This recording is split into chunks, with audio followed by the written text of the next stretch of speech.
We're going freaking sailing. We're gonna sail Friday, Saturday, Sunday. Han, how nice is she? It's not bad. I'll take that.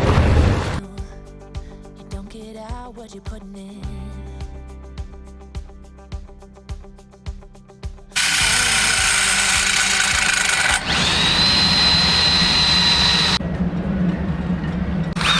What's happening, Sugar? What you doing? So we got our new horseshoe life rings over there. Ones that Simone figured out how they work. Absolute crap. Yeah, they are. Piece of crap. So chuck that shit away. Stupid little screw just pops out and then Yeah, you lose so your freaking horseshoe. Day 2 of having it, the one horseshoe is already in the water. Luckily we saw it. So now I've got stainless steel brackets welded on, and hopefully that'll last. I'm just busy with our outboard motor mount. So our little Suzuki 6-horse is going to mount onto here. It's just 2 pieces of flat stainless steel bent over there, a couple of holes through it, a piece of HDPE plastic. It's very slippery, high density plastic.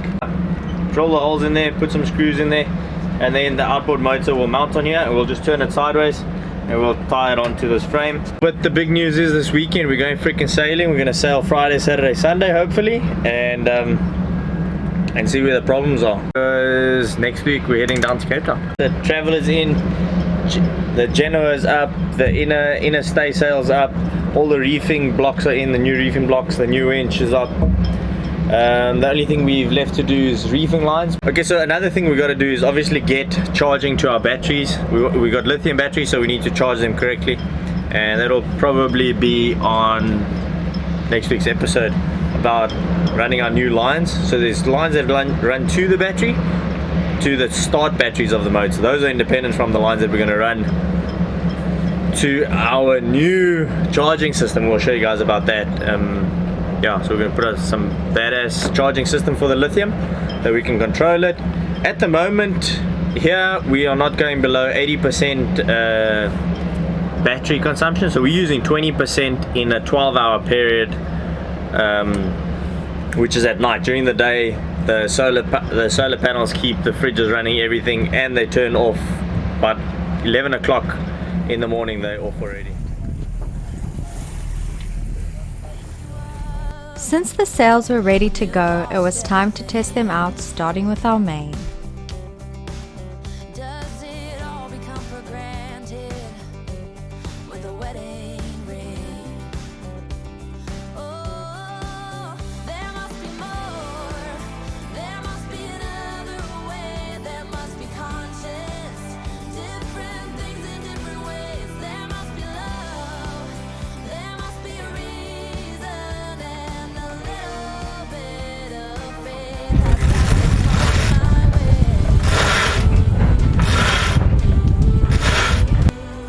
And then our Jenny.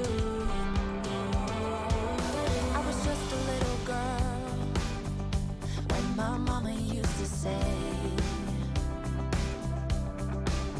ooh, happiness requires work every day. Oh, and if that someone makes you smile, Are you excited to see the Spinnaker, Peter? Very excited. And you, Derek? Yeah. Yeah. tell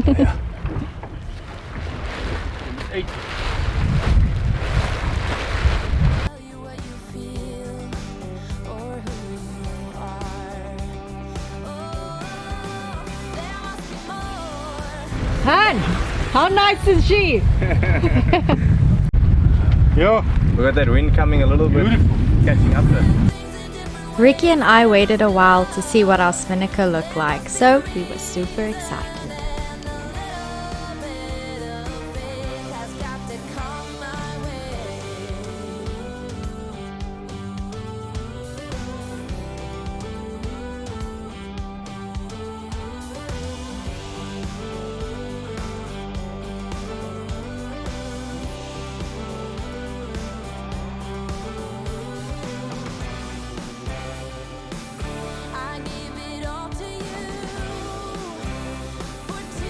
It was time to pack up and head back as Test Sail 2 commenced the next day.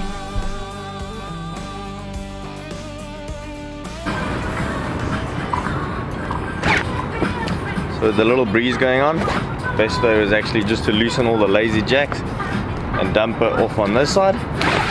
And yeah, pretty easy then to do it. As the wind had died down the next day, we could insert our battens and do our reefing system for our main. There must be another way, there must be conscious, different things in different ways. There must be more to the reason why. So we're doing test 2 on our sails and seeing how she flies. We managed to finish up the main and so ready to go and do a few more tests and then head off to Cape Town. There must be more for a reason, and a little bit of faith has got to come my way. Don't forget to hit that subscribe button and click on the notification bell to alert you when we upload new episodes, and give us a thumbs up. It's a free way of supporting our production. 12 knots wind with 5 knots into the wind. Oh, 60 degrees off. That's not bad. I'll take that.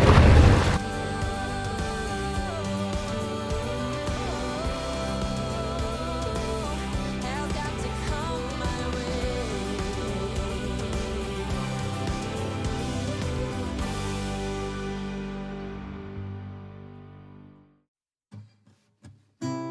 We anchored off the pier and, as us South Africans call it, had a braai.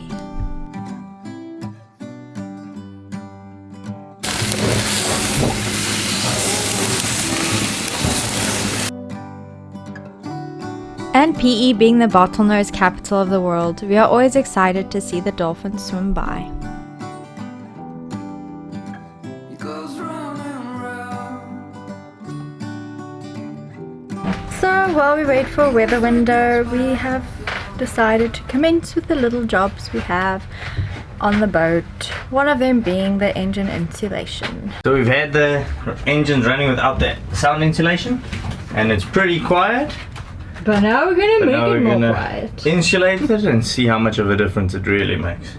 So we're gonna seal off all the edges with some urethane foam, and we're gonna put these on the inside and everything, and then see if it makes a huge difference or not. I'm confident we're gonna get some difference.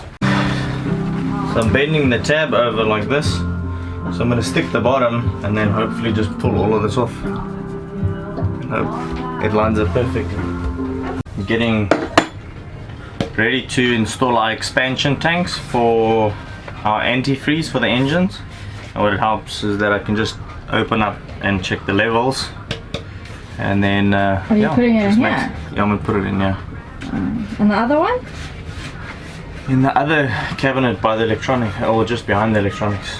Got it up to there, and then the engines can breathe in that into here. Instead of, what does it do now? But at the moment, if it breathes, it just like overflows a little bit. It's got like an overflow breather pipe on the. So it on makes the- it messy in there. Makes it a little messy. It messes a little bit every once in a while. There's a couple of drops, but now it can expand and into this. So even if the level for some reason had to go low, it'll draw out of here, and we'll immediately pick it up. So yeah, this is perfect. Got these from Vitas. And then what's next on the list? Finish the engine insulation. So engine insulation, we got it now again, the rest that we needed, and One cable for back boost. yeah. So the charging cables from each engine are going to go into the center here, and then we're going to have 2 Victron buck boost systems, and they're going to plug into that and charge our lithiums. So like that, we've got 1000 watts of solar, and we got 50 amps out of each alternator, which is more than enough. I'm only running the alternators at, I think it's like 60% capacity, which means I'm not overloading the alternators. The alternators are going to be perfect all the time. And then the buck boost are also intelligent. They'll detect when they're charging the house bank or the engine start bank, so it won't kick in. And then once that's full, then it'll kick in to start draw for the to charge the big lithiums. Yeah, because the lithiums will just suck everything out of it. So the buck boost kind of controls that and ensures that we're charging at the correct voltage for the lithiums. Running the hose. Yeah. And there's the hose here already. and to plug it into there. The current situation looks like this. Everything unpacked. I need to run new cables from the back there, through here, back around, through there, and into there. And for our buck boosts that are coming from Victron. So yeah, there we got some of the insulation. Still need to secure the wiring. So those are the two cables that we're running. They run off the battery bank there. So what is the alternator is obviously charging the battery, and then we're drawing from that, and the buck boost got a smart sensor that detects when the engine's running, and it allows that to charge up first, and then it starts drawing from there. But also what it also does is that when the battery is 100% and there's that low drop, that battery will absorb the drop. So I feel it is one of the better ways to charge from alternator without doing modifications to the standard alternator. Otherwise we need to upgrade, make it a N-type alternator, move the reg, all of that stuff.